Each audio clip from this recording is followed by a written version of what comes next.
Tensi politik jelang pemilu 2024 semakin panas. Beragam dugaan kecurangan mulai terendus, termasuk dugaan kecurangan yang diduga melibatkan lembaga Komisi Pemilihan Umum. Seperti adanya ancaman yang diduga dilakukan oleh Ketua KPU Pusat kepada KPU daerah untuk meloloskan partai tertentu.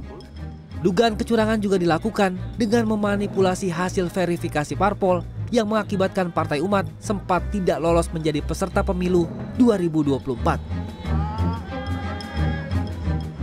Tak hanya itu, gabungan LSM yang mengatasnamakan Koalisi Masyarakat Sipil Kawal Pemilu Bersih juga menyerahkan sejumlah temuan dugaan kecurangan KPU pada tahap pendaftaran, verifikasi, dan penetapan partai politik peserta pemilu 2024.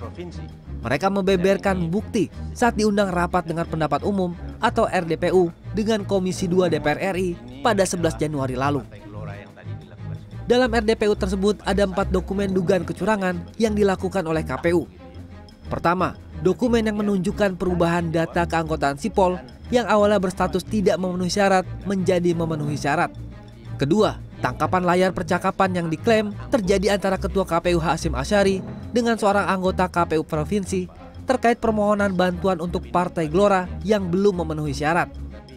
Ketiga, tangkapan layar yang menampilkan percakapan antara anggota KPU Provinsi yang mengaku dihubungi oleh komisioner KPU yang menyebut adanya instruksi untuk menyesuaikan hasil verifikasi yang merupakan instruksi dari istana. Keempat, rekaman yang diklaim terjadi antara KPU Sulawesi Utara yang memperdengarkan instruksi untuk adanya penyesuaian data Sipol. Dari pihak kami sudah berkali-kali menyatakan ya nggak ada cerita-cerita kayak gitu. Kalau kredibilitas kemudian kadar demokratis dan berintegritasnya pemilu kan tidak hanya KPU yang menentukan, semua pihak. Jadi harus bersama-sama. Menanggapi beragam dugaan kecurangan yang bahkan disebut-sebut melibatkan pihak istana, Menteri Koordinator Politik, Hukum, dan Keamanan Mahfud MD menegaskan lembaga Komisi Pemilihan Umum adalah lembaga mandiri yang tak bisa dipengaruhi oleh siapapun, termasuk pihak istana. Pertama, KPU itu independen ya, bukan bawahan Polhukam, bukan bawahan Presiden. Yang kedua, saya belum melihat tuh kecurangan apa ya? Kecurangan yang kemarin terjadi dari Partai Umat yang sudah diloloskan. Oh, kan sudah selesai. Ya, kan kasusnya kan hanya satu itu kan. Ada beberapa. Ya itu kan kasusnya satu, kasus Partai Umat. Ya gitulah, Gelora diloloskan, Partai Umat tidak diloloskan, gitu isunya ya. Itu sudah diselesaikan Partai. Ya biar diselesaikan oleh Dewan Etiknya gitu. Tetapi yang lain-lain menurut saya KPU sudah bekerja tepat ya. Di tengah derasnya isu kecurangan yang diduga dilakukan oleh KPU, DPR RI juga menegaskan pemilu akan tetap berjalan sesuai dengan jadwal yang sudah ditetapkan. Apalagi dana pemilu serentak 2024 sebesar 76 triliun rupiah sudah disepakati berdasarkan hasil konsinyering Komisi 2 DPR RI dan KPU RI. Ketua Komisi 2 DPR RI Yanuar Prihatin menegaskan tak akan ada penundaan pemilu. Yanuar juga menambahkan pihaknya membentuk panitia kerja fokus untuk menanggulangi isu pemilu 2024. Skedul sudah diputuskan bersama antara Komisi 2 dan KPU. Ya, Kemendagri juga hadir. Itu sudah jadwalnya bahkan sudah rigid, tanggal berapa nyoblos, pendaftaran caleg kapan, pendaftaran pilpres kapan, masa kampanye kapan, hari tenang kapan. Nah ini kan sepanjang ini tidak diotak-atik, tidak dirubah, itu artinya kita on schedule.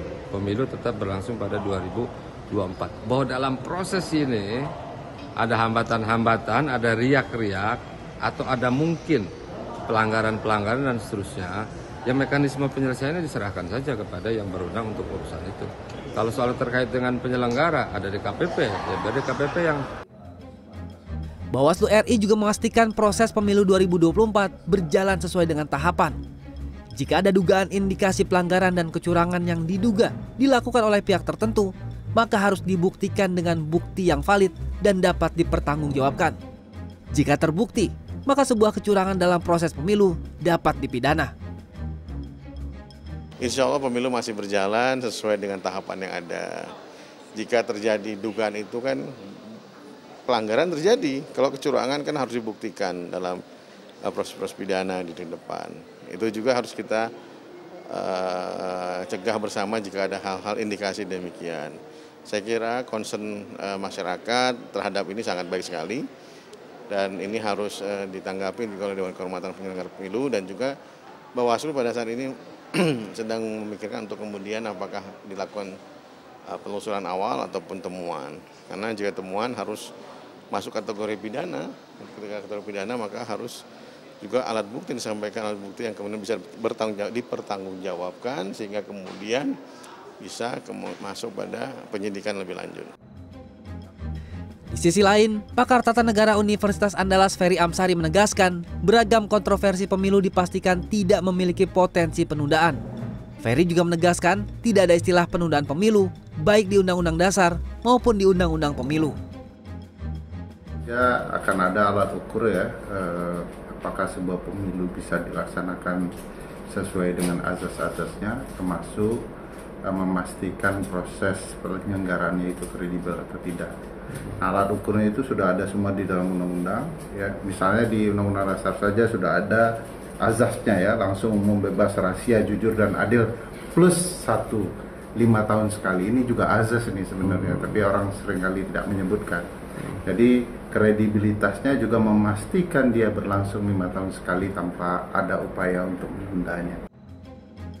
Ferry juga menambahkan, jika KPU dinilai tidak kredibel, maka penyelenggara dapat diganti tanpa perlu mengganggu jadwal pemilu. Sementara terkait hasil pemilu yang terindikasi kecurangan, maka dapat digugat melalui mekanisme ruang hukum seperti melalui Bawaslu, Pengadilan Tata Usaha Negara, dan Mahkamah Konstitusi. Tim Liputan CNN Indonesia, Jakarta.